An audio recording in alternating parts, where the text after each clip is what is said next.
Hello दोस्तों, कैसे हैं आप लोग। एमपीपीएससी बाई डीसी सर के डिजिटल प्लेटफॉर्म में मैं राजेंद्र गुप्ता आप सभी लोगों का स्वागत करते हैं।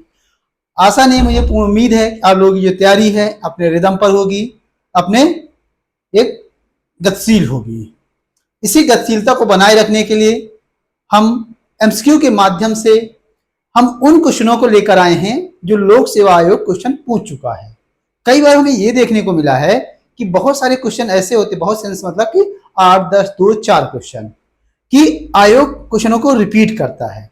तो जरूरी ये है कि अगर हमारे पास सुविधा मिल रही हो पुराने क्वेश्चनों की और भी कम समय में, तो उन क्वेश्चनों को एक दो बार अगर देख लेंगे, अब वो क्वेश्चन अगर एग्जाम हॉल में आ गए तो हमारे लिए क्या होगा, एज दे के जाएगा, मतलब लाभ दे के जाएगा।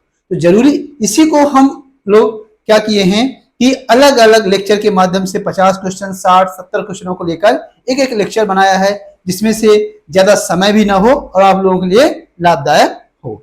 तो बिना देरी करते हुए हम अपने लेक्चर को स्टार्ट करते हैं और श्री गणेश भगवान का नाम लेते हुए पहला क्वेश्चन देखते हैं। तो सबसे पहले हम देखें कि मध्य प्रदेश की उत्खात भूमि मतलब कि वेटलैंड परिणाम है। उत्खात भूमि मतलब कि जो चंबल के क्षेत्र में बड़े बड़े जो बीहड़ बने हुए नदियों के द्वारा इस तरीके से अपर्दन किए हुए हैं, ठीक है ना। किस नदी के द्वारा, कहां पे, चंबल एरिया में। और चंबल एरिया कौन सा है आपके, भिंड, मुरैना, श्योपुर, ये क्षेत्र क्या है, चंबल क्षेत्र, मतलब जहां से चंबल नदी प्रवाहित होती है। तो चंबल नदी के द्वारा इस तरीके से अपर्दन किया गया है। इस तरीके से जो अपर्दन किया गया है उसको क्या कहा गया है, अवनालिका अपर्दन। तो क्या हो जाएगा, किसका परिणाम है ये, अवनालिका अपर्दन का परिणाम है। मध्य प्रदेश में पंचवर्षीय योजना का विधिवत एवं वास्तविक शुभारंभ माना जाता है। देखिए ये क्वेश्चन मध्य प्रदेश लोक सेवा आयोग के द्वारा पूछा गया है। आप लोग को पता होगा कि जब हमारा देश स्वतंत्र हुआ था उस समय भारत के पास जो संसाधन थे वो सीमित थे। हमारे पास संसाधन सीमित थे लेकिन आवश्यकताएं असीमित थी। तो जरूरत थी कि हम कुछ ऐसा प्लान करें कि हम अपने न्यूनतम संसाधन, सीमित संसाधन में असीमित आवश्यकताओं को पूरा कर सकें। तो उसके लिए पंचवर्षीय योजना लाया गया कि हर 5 वर्ष में हम तय करेंगे कि हमें इस 5 वर्ष में किस किस क्षेत्र का पहले विकास करना है। तो हम पंचवर्षीय योजना में जो भारत में स्टार्ट हुआ था वो कब से हुआ था, 1951 से। तो पहला पंचवर्षीय 1951 से 1956 तक, दूसरा पंचवर्षीय 1956 से 1961 तक, तीसरी पंचवर्षीय 1961 से। ये सारी कहानी होती है 1 अप्रैल से, क्योंकि हमारे यहाँ का जो फाइनेंशियल ईयर है कब से होता है, 1 अप्रैल से होता है। आप लोगों को पता होगा कि नवंबर 1956 में क्या हुआ था कि जो अलग अलग पार्ट में मध्य प्रदेश बटा हुआ था उन सबको सम्मिलित करके 1 नवंबर 1956 को मध्य प्रदेश का वास्तविक दर्जा दिया गया है। लेकिन चूंकि पंचवर्षीय योजना का जो प्लान बना था और जो राशि का आवंटन किया जाना था वो 1 अप्रैल को किया जा चुका था, इसलिए हम द्वितीय पंचवर्षीय को जो पैसों का आवंटन, योजनाओं का विभाजन वह अलग अलग प्रांतों के हिसाब से किया गया था। एकदम विधिवत रूप से जो मध्य प्रदेश के लिए पंचवर्षीय योजना के तहत जो प्लान बना था, जो पैसे आवंटित हुए थे वो तृतीय पंचवर्षीय योजना से हुए थे। इसका आंसर क्या हो जाएगा, तृतीय पंचवर्षीय योजना। नेक्स्ट, इनमें से किस पर्यावरणविद को जल पुरुष के नाम से जाना जाता है। तो किसे जाना जाता है, राजेंद्र सिंह को जाना जाता है। इन्होंने जल संरक्षण के लिए बहुत सारा काम किया है, राजस्थान में खासकर। मध्य प्रदेश लघु उद्योग निगम की स्थापना हुई थी। तो मध्य प्रदेश में लघु उद्योग निगम की स्थापना कब हुई थी, 1961। इसका जो मुख्यालय है वो कहां पे है, भोपाल में है। मुख्यालय कहां पे है, भोपाल में। Next, gold export promotion park कहां स्थित है। तो गोल्ड एक्सपोर्ट प्रमोशन पार्क जो है वो कहां स्थित है, इंदौर जिले में। कहाँ स्थित है? इंदौर जिले में।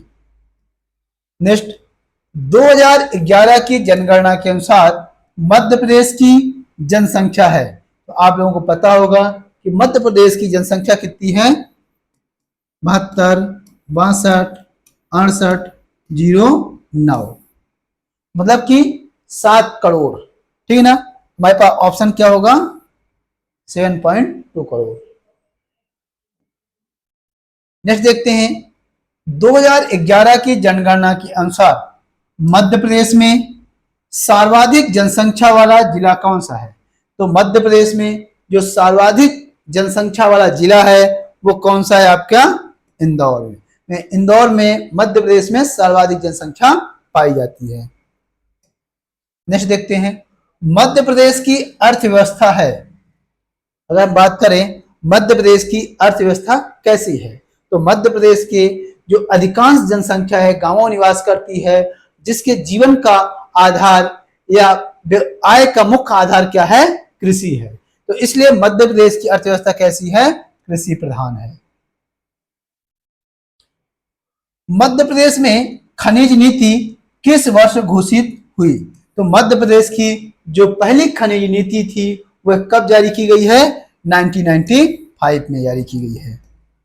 नेक्स्ट, मध्य प्रदेश में औद्योगिक पिछड़ेपन का कारण है, तो मतलब मध्य प्रदेश का जो औद्योगिक पिछड़ापन क्यों है?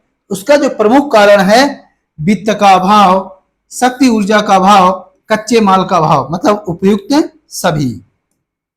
नेक्स्ट देखें, मध्य प्रदेश की सबसे ऊंची चोटी जो धूपगढ़ है वो कहाँ स्थित है?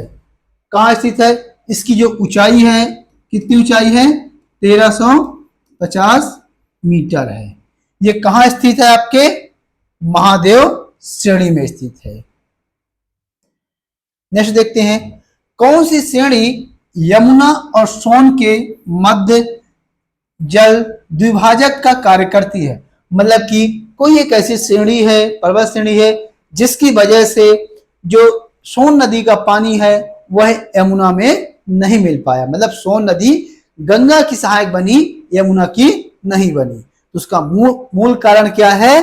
कैमूर पर्वत, क्योंकि कैमूर पर्वत का जो विस्तार है वह सोन नदी और आपके यमुना नदी के बीच में स्थित है। मध्य प्रदेश का एकमात्र हिल स्टेशन पचमढ़ी कहाँ स्थित है?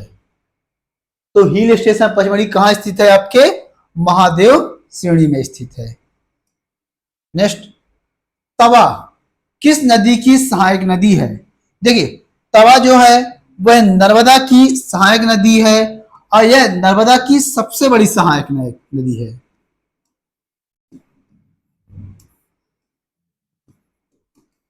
सबसे बड़ी सहायक नदी है।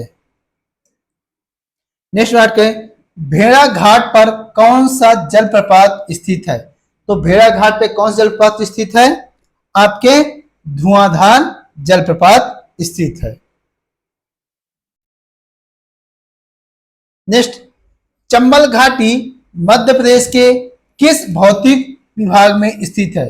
देखिए, आप लोगों को पता होगा कि मध्य प्रदेश को भौतिक विभाजन के रूप से 7 भागों में विभाजित किया गया है। कौन कौन से? मध्य भारत का पठार, मालवा का पठार, बुंदेलखंड का पठार, रीवा पन्ना का पठार, बघेलखंड का पठार, सतपुड़ा मैकल श्रेणी और नर्मदा सोन घाटी। तो मध्य प्रदेश का जो ऊपरी हिस्सा है, खासकर जो चंबल के एरिया है, ठीक है ना, उस चंबल के एरिया को किसमें रखा गया है? आपके मध्य भारत के पठार के अंतर्गत रखा गया है। ठीक है, चलिए नेक्स्ट देखते हैं, मध्य प्रदेश की जलवायु किस प्रकार की है? जो मध्य प्रदेश की बात की जाए तो मध्य प्रदेश के बीचों बीच से कर्क रेखा गुजरती है, मध्य प्रदेश के 14 जिलों से गुजरती है। इस कारण चूंकि और इस कारण मध्य प्रदेश की जो जलवायु है कैसी है? उष्णकटिबंधीय। लेकिन वर्षा किससे होती है? मानसून के द्वारा। तो मध्य प्रदेश की जो जलवायु है वह उष्णकटिबंधीय मानसूनी प्रकार की जलवायु है। लेकिन चूंकि हमारे ऑप्शन में मानसून प्रकार बस के दिया है तो आंसर क्या हो जाएगी? मानसून प्रकार की जलवायु है। नेक्स्ट, मध्य प्रदेश में कान्हा बाबा का मेला कहाँ लगता है? तो मध्य प्रदेश में जो कान्हा बाबा का मेला लगता है वो सोडलपुर हरदा में। कहाँ लगता है? सोडलपुर हरदा में लगता है। नेक्स्ट, उदयगिर की गुफाएं मध्य प्रदेश के कौन से जिले में है? तो उदयगिर की जो गुफा है जहां पर खम्बस्वांग है या गरुण स्तंभ है वो कहाँ स्थित है? आपके विदिशा में है। कहाँ स्थित है? विदिशा जिले में स्थित है। नेक्स्ट, कौन सा पर्यटन स्थल मूर्ति कला का तीर्थ कहलाता है? मतलब का मध्य प्रदेश का कौन सा ऐसा स्थल है जो मूर्ति कला का तीर्थ कहलाता है? तो कौन सा कहलाता है? खजुराहो, जहां जो मंदिर बने हुए हैं वो मानवीय कृत्यों को दिखाते हैं, मतलब मानव के सजीव चित्रों का वर्णन किया गया है, ठीक है ना, इसलिए इसे मूर्ति कला का तीर्थ भी कहा जाता है। नेक्स्ट अगर हम बात करें कि कौन सी जनजाति लौहासुर को अपना देवता मानती है? तो जो लौहासुर जो लोहे का काम करती है, और लोहे का काम कौन करते हैं? अगरिया। कौन करते हैं? अगरिया। ये अपने देवता को खुश करने के लिए जो उनकी भट्टी होती है उसमें काली मुर्गी का बलि देते हैं, ठीक है। चलिए नेक्स्ट देखते हैं, भारत भवन कहाँ है? जो भारत भवन है वो कहाँ है? दिल्ली में है। कहाँ स्थित है? दिल्ली में। नेक्स्ट, प्रतिशत की दृष्टि से मध्य प्रदेश में सर्वाधिक अनुसूचित जनजाति वाला जिला कौन सा है? तो क्या पूछ रहा है? सर्वाधिक अनुसूचित जनजाति वाला जिला। अगर इस हिसाब से देखा जाए तो मध्य प्रदेश में जो सर्वाधिक अनुसूचित जनजाति मतलब कि एसटी वाले जो जिले हैं वो कौन कौन से हैं आपके? धार, बड़वानी, झाबुआ। क्योंकि हमारे ऑप्शन में धार नहीं दिया हुआ है, क्या दिया हुआ? बड़वानी, इसलिए हमारा आंसर क्या हो जाएगा? बड़वानी। मध्य प्रदेश की सरकार ने मातु एवं शिशु स्वास्थ्य अभियान का ब्रांड एम्बेसडर किसे नियुक्त किया है? तो मध्य प्रदेश जो मातु एवं शिशु स्वास्थ्य अभियान का ब्रांड एम्बेसडर किसे नियुक्त किया है? माधुरी दीक्षित को किया है। मध्य प्रदेश राज्य संग्रहालय भोपाल को पूर्व में किस नाम से जाना जाता है? तो मध्य प्रदेश का जो राज्य संग्रहालय है उसे पूर्व में किस नाम से जाना जाता था? एडवर्ड संग्रहालय। इसकी स्थापना जो हुई थी वह 1909 में हुई थी। कहाँ हुई थी? भोपाल में की गई थी। कहाँ की गई थी? भोपाल में किया गया था, ठीक है ना। किसके द्वारा किया गया था? नवाब सुल्तान जहां के द्वारा।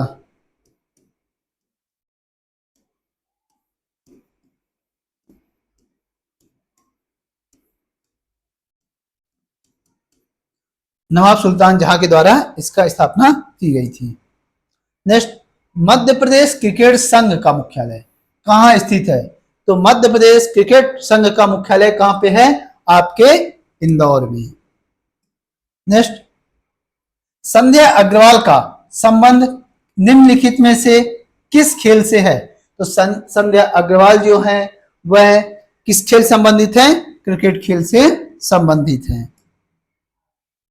नरेंद्र हिरवानी ने किस टीम के विरुद्ध एक टेस्ट मैच में 16 विकेट लिया था? तो नरेंद्र हिरवानी ने 1988 कब? 1988 में उन्होंने वेस्ट इंडीज के खिलाफ, किसके? वेस्ट इंडीज के खिलाफ उन्होंने एक मैच में, दोनों टेस्ट मैच के एक मैच में 16 विकेट लिया था, 8 विकेट लिया था। नेक्स्ट, ऐशबाग स्टेडियम किस शहर में स्थित है? तो ऐशबाग स्टेडियम जो है वो मध्य प्रदेश के भोपाल में स्थित है। किससे संबंधित है? हॉकी से संबंधित है।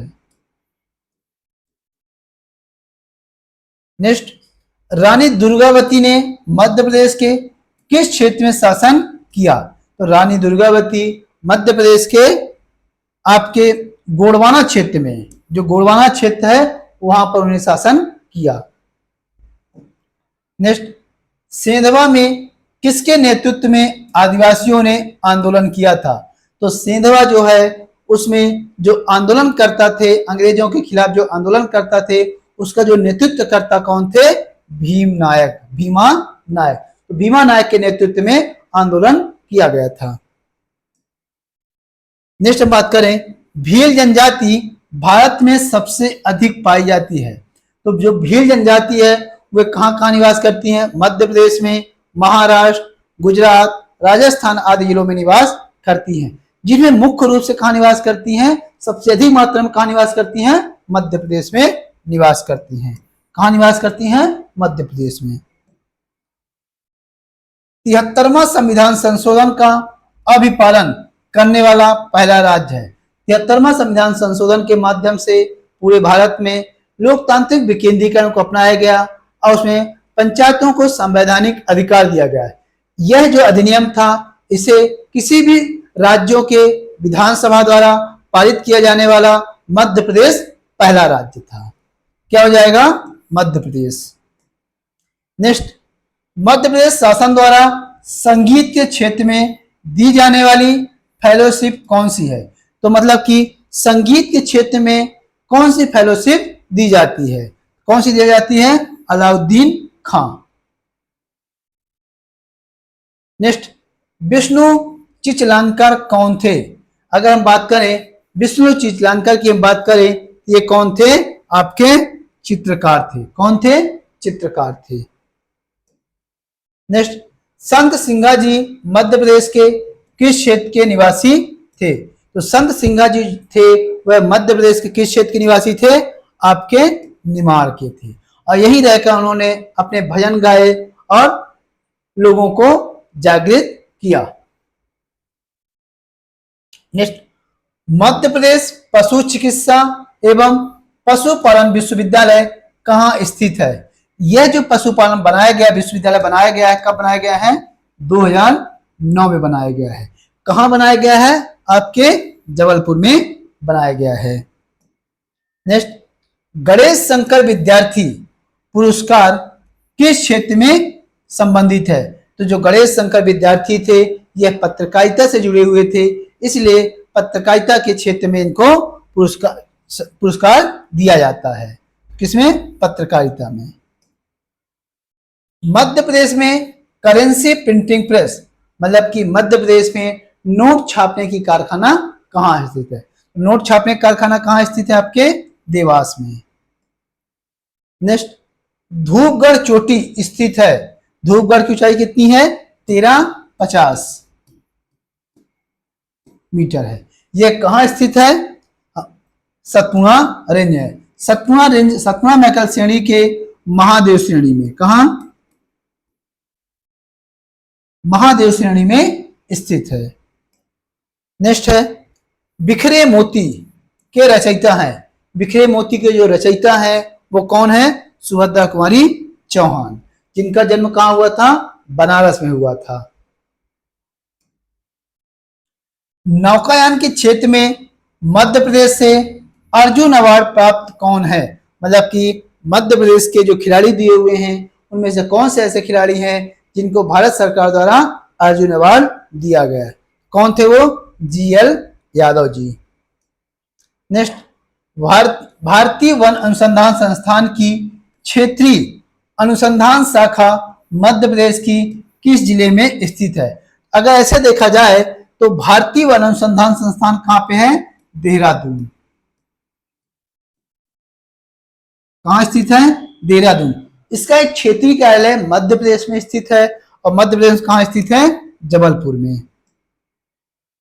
मध्य प्रदेश के किस क्षेत्र में प्राचीनतम आग्र महाकल्प की चट्टान पाई जाती है? मतलब कि मध्य प्रदेश के किस क्षेत्र में सबसे प्राचीनतम चट्टान पाई जाती है? तो इस लिहाज से देखा जाए तो नर्मदा घाटी में अत्यंत प्राचीन आपके चट्टानें पाई जाती हैं।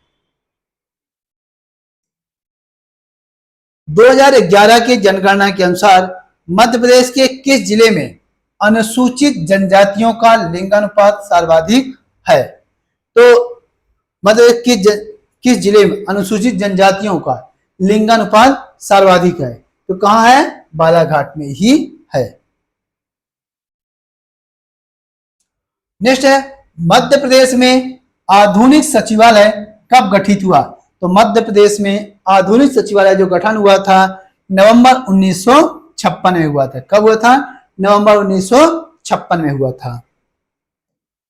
नेक्स्ट, औद्योगिक विकास केंद्र हिगोना खुर्द, हिगोना खुर्द, कौन सा?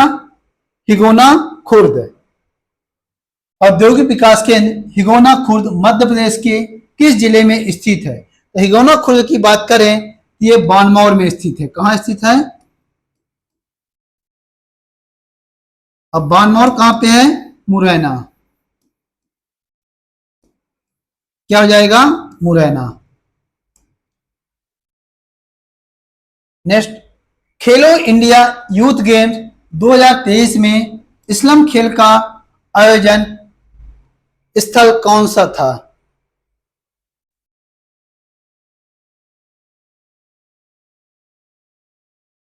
ये कहां पे था?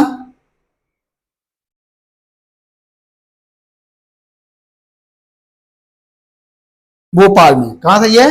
भोपाल में। इसके अलावा हम बात करें, यूथ इंडिया गेम जो था वह मध्य प्रदेश में आयोजित किया गया था और मध्य प्रदेश के 8 शहर प्लस 1 दिल्ली, मतलब कि यह 9 स्थानों पर आयोजित कराया गया था। किस खिलाड़ी को वर्ष 2022 का मलखंभ खेल विधा में अर्जुन पुरस्कार प्राप्त हुआ है? तो किसको प्राप्त हुआ है? सागर कैलाश ओवालकर। किसको? सागर कैलाश ओवालकर को प्राप्त हुआ है। नेक्स्ट देखते हैं, मध्य प्रदेश में खेलो इंडिया यूथ गेम्स 2023 का आयोजन स्थल था। तो मध्य प्रदेश में अभी हमने बताया कि मध्य प्रदेश में जो 2023 का 5वां संस्करण था, कौन था? 5वां संस्करण था। इसका आयोजन मध्य प्रदेश में किया गया। यह मध्य प्रदेश के 8 शहरों में प्लस 1 दिल्ली में किया गया, मतलब कि टोटल 9 स्थानों में किया गया है। अब बात आती है मध्य प्रदेश के कौन कौन से शहरों में आयोजित किया गया था। तो हम बात करें,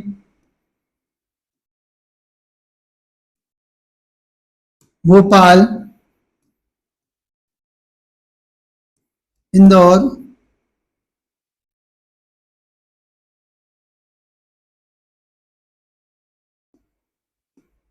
जबलपुर और ग्वालियर। इसके अलावा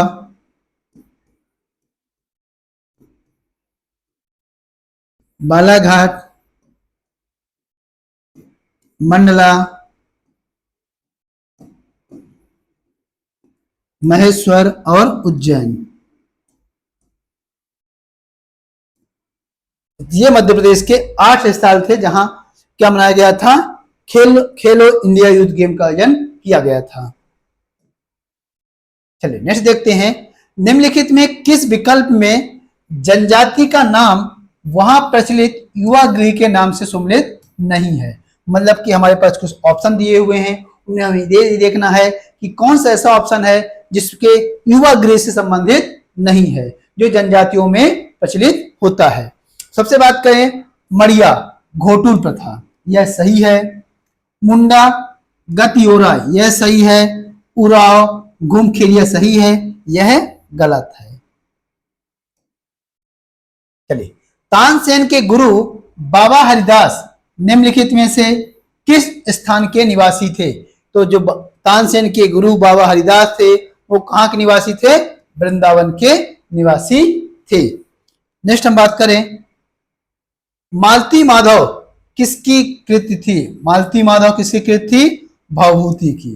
भावभूति, जिन्हें भारत का मिल्टन भी कहा जाता है, राम रसायन, मालती माधव, ये उनकी प्रमुख रचनाएं थी। नेक्स्ट, निम्नलिखित में से पद्माकर की रचना कौन सी है? तो पद्माकर की रचना कौन सी है? जगत विनोद। जगत विनोद किसकी रचना है? पद्माकर की रचना है।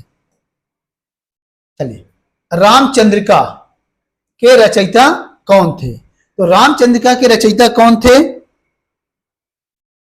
आपके आचार्य केशव। रामचंद्रिका के रचयिता कौन थे? आचार्य केशव, जिन्होंने रसिक प्रिया, कवि प्रिया, छंदमाला, विज्ञान गीता, रामचंद्रिका, नवशिखा आज जैसी रचनाओं की रचना की थी। आचार्य केशव का क्या कहा जाता है? कठिन काव्य का प्रेत कहा जाता है। इसके अलावा रामचंद्रिका में आचार्य केशव ने सर्वाधिक क्या किया था? छंदों का उपयोग किया गया था, इसलिए रामचंद्रिका को छंदों का अजायब घर भी कहा जाता है। चलिए, इस तरीके से आज हम लोगों ने क्वेश्चन देखा। अब जरूरी ये है कि इन क्वेश्चनों को आप लोग लिखें, जो आप लोग देखें, जो क्वेश्चन ना बन रहा हो उसको अगर आप लोग नोट डाउन भी कर सकते हैं कि जब वो क्वेश्चन दोबारा आए तो आप लोगों से बन जाए। Thank you.